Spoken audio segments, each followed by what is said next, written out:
Welcome to So Very Easy. My name is Laura, and I have some leftover Christmas fabric from a project from last year. Well, it's getting pretty close to Christmas, so I guess it's time that I use it up. Now, if you have some leftover fabric, this is a great project to do it with. We need to start with a nice big square at 10.5 inches. Now, I'm going to have a border of the quilt, and it is going to be 5.5 inches because all of these measurements work out to be 5.5 inches. So my border is also going to be 5.5 inches. And I did have to piece it to get enough. The border is going to have 4 cornerstones, so they're 5.5-inch squares. For the body of the quilt, we need half square triangles and 8 solid blocks. So I had enough fabric that I was able to trim out 8 of these 5.5-inch squares. And there was even one that I had to piece to get the size that I needed. For my half square triangles, I need to have 8 in one combination and 16 in another combination. So I started with 8 red squares, 8 white squares, drew a line down the center, stitched on each side 1/4 inch, then cut that square in half, and then press those seams. From here, I was able to trim this up to 5.5 inches. So you can start with squares at 6 inches, even 6.25 inches, and square them down to 5.5 inches. The black and the white, I started with 4 of the black squares at 6 inches, put the white on, sew down from corner to corner, trim them apart, and then trim those to 5.5 inches. This is all that I'm going to need for the entire quilt. The quilt is going to end up a 40-inch square, which is a great size for a table topper. Out of these 16 blocks, if you press 8 with the seams going towards the dark and 8 with the seams going to the light, they're going to nestle up really nice. When you match up those seam allowances to stitch that 1/4 inch, those seams are going to nestle together. So your block is going to consist of 2 of the half square triangles going together to make a point, and the other 2 are going to come together to add to that point. When you sew these together, you just need to keep your seam allowances going in different directions. I'm going to need 4 units that look like this. So I'm going to start and sew the 2 units together down the center. Then I'm going to sew the top 2 together.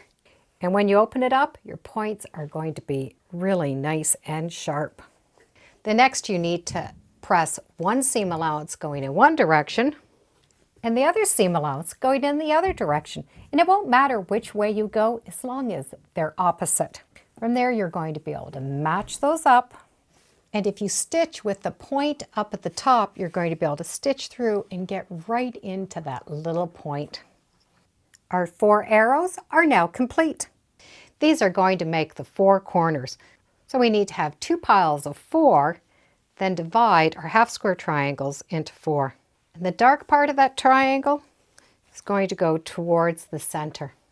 We get to sew these together in rows. So the 2 together and the 2 together. And if you want to bring them to the machine, you're going to be able to stitch them together in the same way.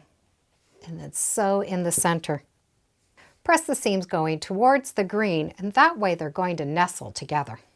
We now have the 4 corners done. We start with that big 10.5-inch center and have our arrows go into the 4 sides. The points go into the center.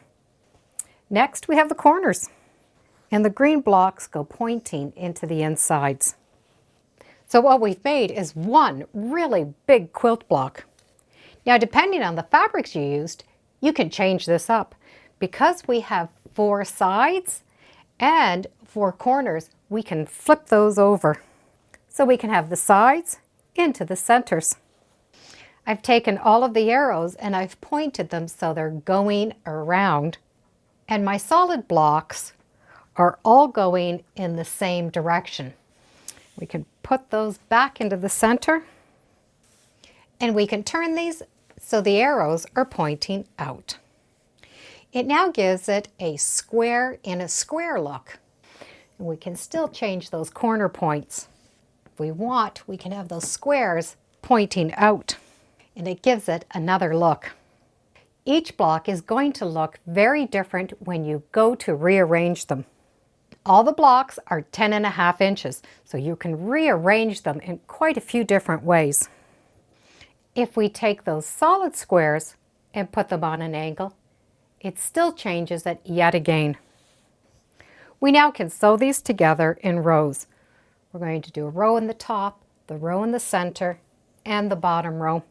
Keep in mind that the seams need to be opposing each other.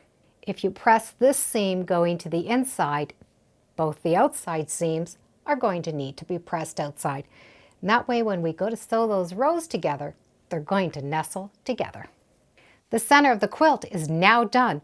We need to add one border. Each side is going to need a strip 5.5 inches by 30.5 inches. Now, if you have enough to go all the way around, you can do that. But in this case, I need to add some little squares. So the squares are also 5.5 inch squares. So the first thing I'm going to do is just add my strips on to two sides. It won't matter what two sides.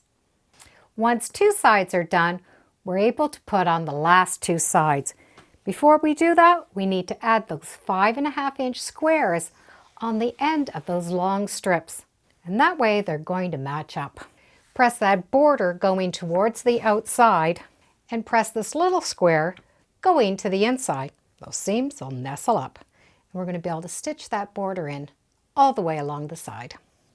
My leftover quilt is now done. I definitely don't have enough here for binding, so I'm going to have to just find a red, a black, or a green to match for binding. For binding, you're going to need about 1/2 yard, and that's if you cut them at 2.5 inches. This quilt now is a 40-inch square. You can make this quilt in any different color combinations. This gives you a great chance to use up leftovers. With leftover quilts, I don't worry about where the dark fabric or the light fabric placement is going to go. I'm just using up what fabric I have, so the fabric just matches how much fabric I need. And it's amazing how many fun different combinations you can come up with. I've already made the original quilt, so I give myself permission to play around and have some fun with leftover quilts. And the Christmas fabric was a perfect one to try. Thank you for joining me today on Sew Very Easy. Feel free to subscribe, and as always, come on back. Let's see what we're sewing next time in the sewing room.